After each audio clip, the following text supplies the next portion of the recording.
Hey now, it's Brace for Impact, and I'm your host, Mike Gilbert.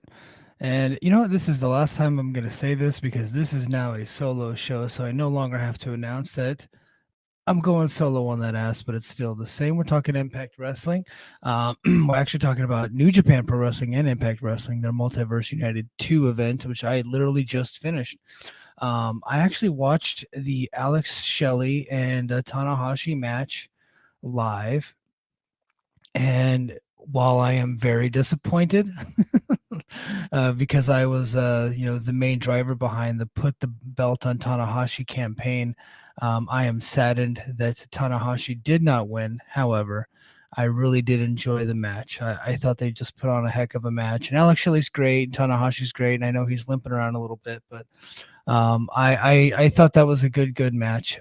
So I got to watch that one live, and then later in the evening after dinner and after we have family time, I went ahead and broke away a little bit and was able to catch the rest of the show, the pay-per-view, not the pre-show. I did not get an opportunity to check that out. I only had limited time because I also wanted to be able to speak to you guys tonight, specifically for our Patreon subscribers. So eventually this is going to be uploaded to YouTube, not right away, as we do try to continue to advertise our Patreon, but Patreon's getting this one early and ad free, and you guys are getting it right away. So the moment, as soon as I'm done recording, which will be shortly, I'll get this uploaded to Patreon. You guys can check this out. But for those of you that are eventually watching on YouTube, head to patreon.com/fightgamemedia, or slash the Mike and JD show. So that way you can have early access to this stuff, and then you can have exclusive access in the future. So I do appreciate you guys taking the time to check this out. Multiverse 2, man, was a fun show. I do have some notes for the event specifically. I have some friends kind of like in and around both New Japan and Impact Wrestling, and so no like insider like backstage, nothing like that, but just some notes for the event and how well it did and all that stuff.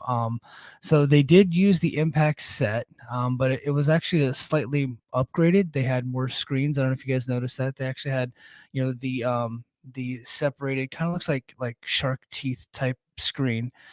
They had that, but they also had the big screen up top, and then they had some screens around the ring, and it looked like it was slightly upgraded. The lighting rig looked a lot better than typical Impact shows, and then like the previous Multiverse show, which was done as part of WrestleMania weekend, which I think the local, no, it's not really a local, but like the Wrestle, I don't know if it's it's WrestleCon. It was held in conjunction with WrestleCon, and WrestleCon handled the production. It just did not look good. It was mostly an unwatchable production, even though I did enjoy the show. The production was just not good. It looked really second rate. Well, this one, it looked like it was just your typical Impact show, because New Japan Strong shows, they a lot of times don't have the greatest production either. So this looked like your typical Impact show. And they definitely handled the production, because at least one camera was not color corrected, which I'm sure if JD was ever able to watch that, he would be going crazy about that. But there was one camera, it was just in the corner of the ring, and every time it cut to it, it had a different color than the rest of it. It just looked a little bit darker, and it just looked off. It was the weirdest thing. I was like, why can't you guys figure this part out? Like, you guys are supposed to be a professional production company, and yet you have one cameraman with a slightly different color on his camera than the rest of it. And it was, it was pretty maddening. But the whole thing was productive. They actually even had pyro. I think it was for Giulia and Alex Shelley. I remember both. I don't remember if anybody else had pyro, but I just remember those two specifically. They had pyro, and I'll be honest, I don't remember the last time Impact at an Impact show actually spent the money on pyro. Now, this was not, this big budget production pyrotechnics. This was, small time stuff, but it was still kind of cool, like, because Impact doesn't do stuff like that. They never really go above and beyond, and you could tell that, with them, and I'm sure, New Japan split some production costs. They decided to go ahead and make this event look like a big time event. The color looked great. The pyro looked great. The lights looked great. The screens were awesome. I just thought it was top notch. Obviously not New Japan proper level, not AEW level, not WWE level, but it's better than any New Japan Strong show I've ever seen, and it's a slightly upgraded version of your typical Impact show. So, I thought it was a home run on that side of it. And now the crowd was great too. Like they were hot all night. It was a full crowd. From what I'm being told, is that it was just slightly less than the crowd that New Japan had on Saturday night, the night before. Um, but it was tracking to be pretty close to that, which is unusual because you would typically have a more significant drop off from Saturday night to Sunday night, unless something crazy was happening on the night after. But Impact, when they do their tapings, they try to do as often as possible. They try to tape Friday and Saturday because those are better nights for live events. But they did a Sunday night show and they had a full crowd at the 2300 arena, and I think that they all should be proud of that. New Japan and Impact teamed up, and they really went all out, and they put on a hell of a show, and they sold a lot of tickets. And I don't think they actually gave away that many tickets because some friends of mine tried. And I know my friend Deborah was hoping that the prices would drop so she can get into that thing. But the prices just never dropped. They stayed pretty high. And last I checked, it was a really full crowd. They almost sold all the tickets. They did not sell out, because if they would have sold out, Impact would have bombarded you with tweets saying that they had sold out. So that didn't happen. But yeah, it was a big crowd for an Impact show, so that was really cool. Yeah, it was full. The one note that I got is that they were late arriving, so I guess that the show started at 5, which is pretty unusual. So a lot of fans showed up a little bit late, so they were coming in probably around the second match is when they all started to fill the place out. But once they were there, it was loud, it was raucous, it was big time. So good stuff on the production side. Great crowd, great everything. Really cool stuff. Like I said, just when I did my show Friday night, another example of Impact really just having a great year at the box office, and to be able to team up with New Japan to put on a bigger show like this for them, right? Everything's scale. This is not Forbidden Door size, so I don't want anybody being weird. I know what we're talking about here. But for them to be able to put on a show like this, I think it's a home run, and I think that everybody should be pretty excited and be pretty proud. And if you're an Impact fan, it's like, hey man, it's a long time coming for this company. So I think it's cool, man, and I'm really happy for them. Happy for New Japan Strong too. They've put on some big shows in the past, but none of them looked this good. I don't, other than the one that they did at Korakuen. I think this one probably looked better than Korakuen too, even though I'm a big fan of just the setup at Korakuen Hall. I thought that this one, like production wise, was actually even better than that one. But to each his own. So we'll go ahead and get into the broadcast. Let me see here. Oh, yeah, we'll go ahead and get into the broadcast. Like I said, I didn't watch the pre-show. So you guys got to forgive me for that one. But Joe Hendry, Uemura, and Heath defeated Rocky Romero, Taguchi, and Master Wato.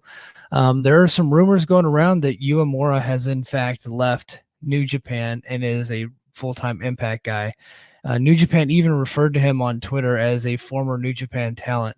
And my friend Jeremy Finestone is digging into it. He actually reached out to Dave, and he's trying to get to the bottom of this, because I was under the impression, I know there was a rumor going around, I think last year at some point, that Uemura had left, but nobody really knew for sure, and it never got officially reported.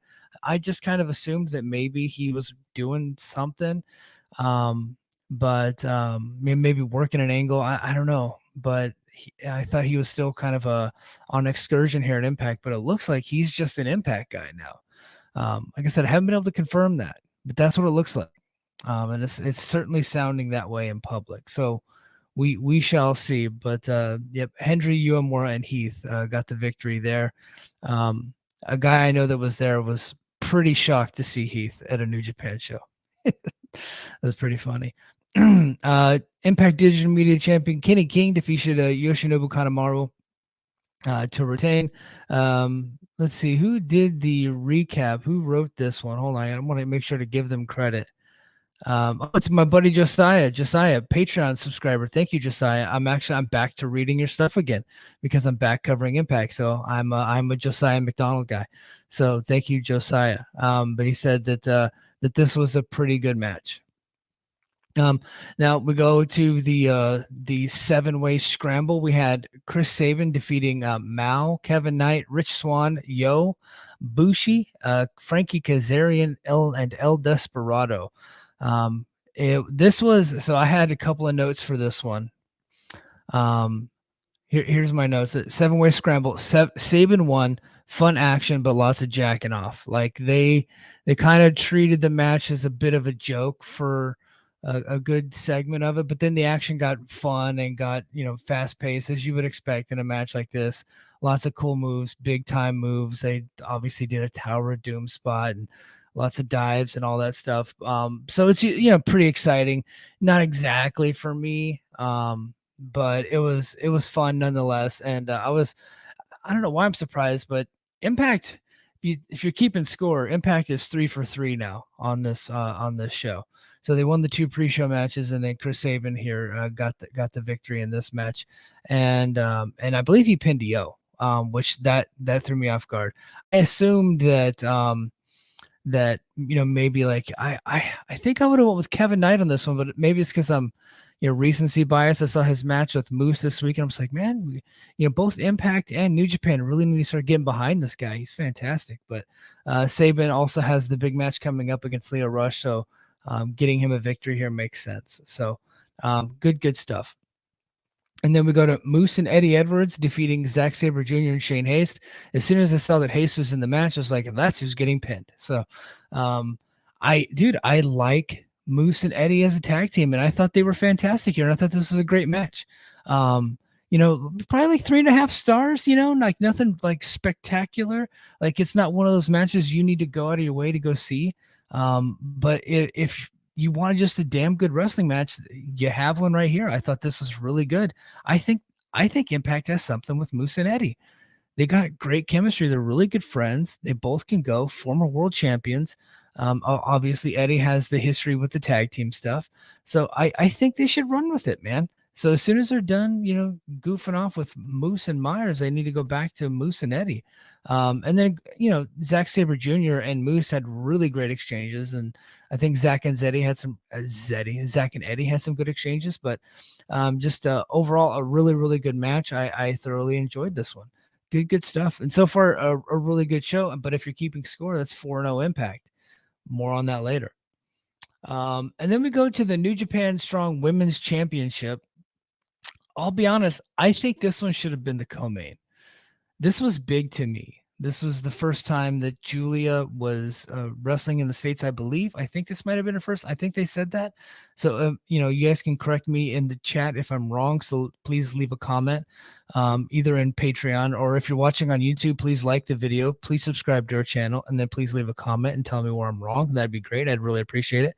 But I really just thought that this was a bigger match than where the placement was, because I just felt like Giulia coming in, she's got the Stardom background. She's the New Japan Strong Women's Champion. I just thought that this one should have been higher on the card, and maybe that's just me, setting myself up for unrealistic expectations. But I think it should have been. And then when Giulia came out, this lady's a star. Like I've known that she's very good, and she comes across as a star on Stardom. But that's her home base. That's where she's known. She came out here, and this crowd knew exactly who this woman was. And if they didn't, they could just see and feel her presence as she come through the stage. And she's tremendous. The look, the robe, the hair, the presentation, just the walk to the ring, the music, everything about it was just reeked of star. And then she gave like a little souvenir to some little kids in the front row. And that was like a cool moment. My buddy Scott Edwards, pointed that out, and I was like, yeah, that is really cool. Like if that's going to be a moment that they are are going to remember probably for the rest of their lives. Josiah says Giulia and Kohgo came across as massive stars to the audience. Giulia, in particular, looking incredible. This match was 100% designed to get her over. Yeah, absolutely, absolutely. And for their part, I felt like Deonna Purrazzo and Gisele Shaw did their part to make Giulia look like a megastar. Not that they had to do much, because she looked like that the moment she walked out. But I thought that not only should this have been the co-main event, it was one of my matches of the night, and I'm having a hard time picking between, this one and the actual co-main and then the main event. I'm having a hard time picking my favorite between those three matches, but I thought this was just fantastic. And for the moment, I just felt like it was bigger, should have been treated bigger, but is what it is. But yeah, no, all four of these ladies kicked ass. Unfortunately, Gisele Shaw did have a botch there. It was like a spinning tope thing over the top rope, but she recovered nicely and then went on to, the rest of the match. I thought that she did great. She ends up hitting a Spanish fly on Deonna Purrazzo that looked fantastic. So yeah, but Giulia ended up getting the victory. She pinned Gisele Shaw. So yeah, let's see. Yeah, Shaw had a spine buster on Kohgo, but soon ate a Northern Lights bomb from Giulia on Shaw for the win. So yeah. And then afterwards, Kohgo attacked Giulia, but ate a glorious bomb for her attack. So they're really, New Japan's obviously really getting behind Giulia, and they should. And I hope that Impact gets more dates on her. Now, she's got a pretty full schedule with Stardom. They run pretty regularly, so it's hard to get dates on her, but I really think they need a fight to be able to get more time with her because she's worth it. Whatever they can do to get more of her, I think that would just elevate the level of their division more than it already is, and it's already pretty good at this point. Next, we go to probably the low point of the night, Sami Callihan, who John LaRocca referred to, said he looks like Puppet the Psycho Dwarf from the old TNA days, the guy who pulled the gun on Jeff Jarrett. I was like, oh, that's pretty funny. I thought he kind of looked like King Kong Bundy, but yeah, Puppet's also a good one. There was a couple. So it's Sami Callihan versus Doki. It was a hardcore match, South Philly street fight. It was fine. There was a couple of good near falls. Doki kicked out of a lot of stuff. Doki did the 1 count thing. Kicked out at 1 after a big spot, and the people were really into it. I didn't really care for it, to be honest with you. I mean, like I said, it was fine. Nothing anybody needs to go out of the way. It's a typical Sami Callihan South Philly street fight. So if you're into that sort of thing, enjoy.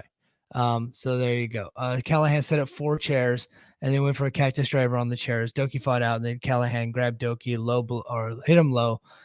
He poked him in the eyes and hit the cactus driver on the chairs for the pinfall. So there you go. Next, we got Catch 22, which is TJP and Francesco Akira defeating the United Empire of they are part of United Empire. Sorry, they defeated Robbie Eagles and Kosei Fujita, who's a part of TMDK. Eagles lost in Philadelphia. That makes me very happy. Those stupid idiot Eagles fans in the crowd kept chanting EAGLES like they're so proud that they could spell a word. Congratulations, you dipshits. You can spell one word, and you can spell it over and over again, and now you're happy. Brock Purdy is coming for you guys. He's coming with the vengeance. You guys have no idea the wrath that he's going to lay on your whole city for doing what you did to him. And he's going to bring the city of Santa Clara and San Jose with him. San Francisco's, you don't want that city. Man, that's a dumpster fire, that city. He'll bring San Jose and Santa Clara with him. Or not. I'm not going to wish San Francisco on anybody right now. Anyway, but Catch 22, they defeated Eagles and Fujita. This was a great match. It was just a New Japan versus New Japan match. It was your typical New Japan junior heavyweight junior tag match, and it was fun. It was a good match. Nothing too crazy spectacular, but just like 4 really good wrestlers having a really good wrestling match. So there you go. Another pretty good match. Like so far, there was really only one low point on the show for me, and that was Callihan and Doki, and even that was like fine. Like I didn't like hate the match, but I thought this was another good one. Speedball was backstage talking about his win at the All-Star Junior Festival the night before and how he was soon to challenge IWGP Junior Heavyweight Champion Takahashi. For tonight, they'll be teaming together against Rush and Miguel. So there you go.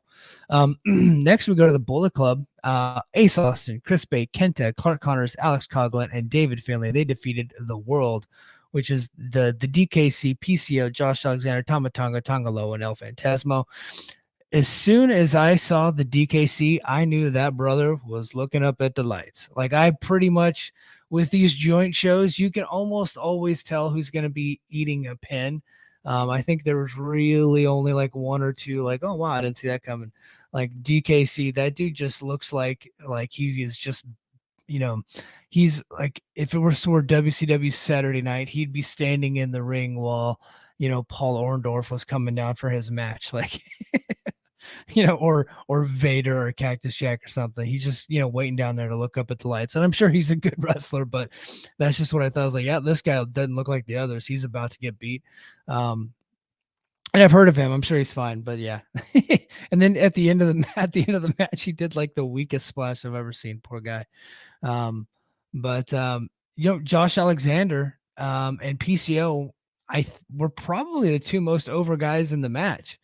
And I had my complaints about Alexander even being in this match. This is his return match, and he's kind of in a, mid card, match. But Andre, who is a Patreon subscriber, kind of explained to me, he's like, look, they're probably just trying to ease him back in. And not let him do too much, so he's doing this one. And then of course at Emergence, it's another like 10-man tag. So like, okay, I could see that, he's, getting back into ring shape. He's working out. So that's cool.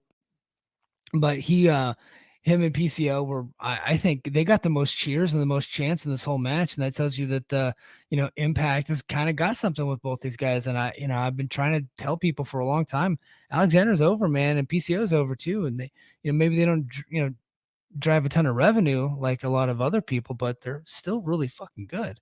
And I thought this match was awesome. I really enjoyed it. It was, obviously you have so many people in the match. You have 12 people. I'm not about to read Josiah's recap here, but I found this match to be thoroughly entertaining.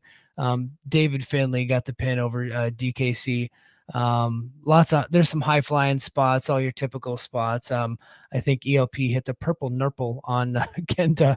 PCO did a dive out of the ring, and then he also did a moonsault out to the outside onto everybody.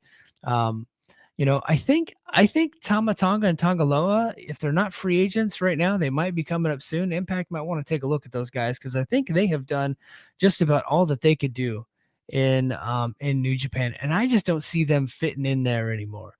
I think New Japan needs some more new blood, and I think I'd like to see Tama Tonga and Tongaloa have a run in the States, see what they're made of. But overall, I thought this was a really fun match.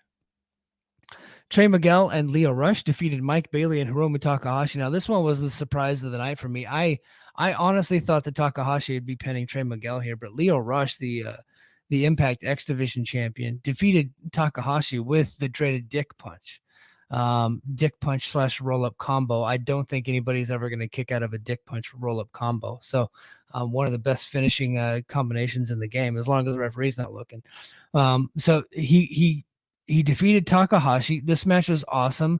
This was like, this is the top three. Like, I keep thinking about which match I like the best. Was it the main event? Was it this match, or was it the women's 4-way? And I don't have to have an answer. Like, as we put a gun to my head, I'd probably pick one, but nobody's actually doing that to me right now. But I just felt like this was another really good match, and then another Impact star went over. So I thought this was great. And I know some people might be bothered by so many Impact stars getting the W's here, but I think I have a good follow-up to that here at the end. But great match. Surprising outcome. After the match, Leo Rush, I thought, cut a great promo challenging Takahashi. Now, you got to keep in mind, Takahashi already had accepted a challenge from Speedball because of Speedball's victory the night before. So it looks like they might do a 3-way in an upcoming New Japan show. So that's why they did this, is because, hey, he cheated to win. He's a heel. That doesn't make Takahashi look like less of a champion because he got cheated out. He got screwed, so that's fine. And now it's setting up another match later, which Takahashi is 99.9% likely to win, and that's Pro Wrestling 101. That's how you book. So that's what they did. Impact World Champion Alex Shelley defeated Hiroshi Tanahashi to break my heart indefinitely. I think the put the belt on Tanahashi campaign has officially come to an end. I don't think that we'll be seeing him challenge for the World Championship anytime soon. He's already challenged, MJF unsuccessfully earlier this year for AEW, and then now he's done it for Alex Shelley. I think they're beating this guy into the ground, and I'm kind of sick of it, to be honest with you. So, but this was a great match, and Alex Shelley got a big win over one of the all-time great legends. I don't want to say I was surprised by this, but once Takahashi got pinned, I was like, okay, Tanahashi's winning.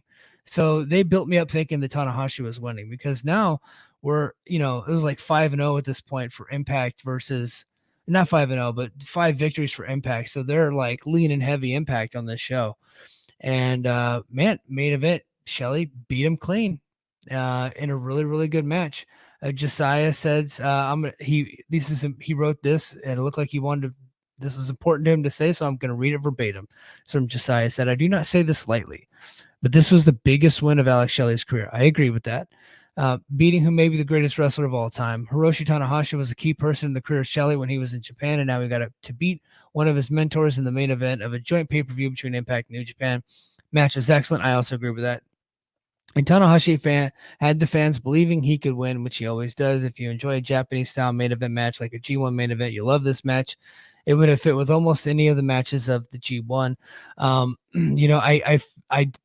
really enjoyed the match. I felt like they probably could have got into another gear that they never really got into, but it was still great. I still really liked the match.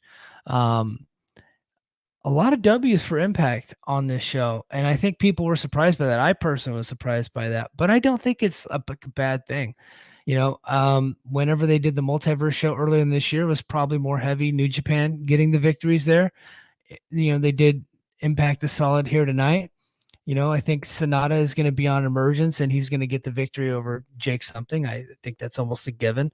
And I think if they do another one, New Japan will probably take more W's on the next one. Maybe they do it in Japan. Why not? New Japan Strong just recently did a Japan show at Korakuen Hall. So why can't they do one there? Why can't they do one in England, right? Like, they should just keep these joint shows going. They're obviously doing pretty well with them. They're successful. If they weren't successful, they wouldn't have done a second one this year, and they wouldn't have brought out the entire production staff, for this one. So clearly they have something with these shows. They're working. People like them.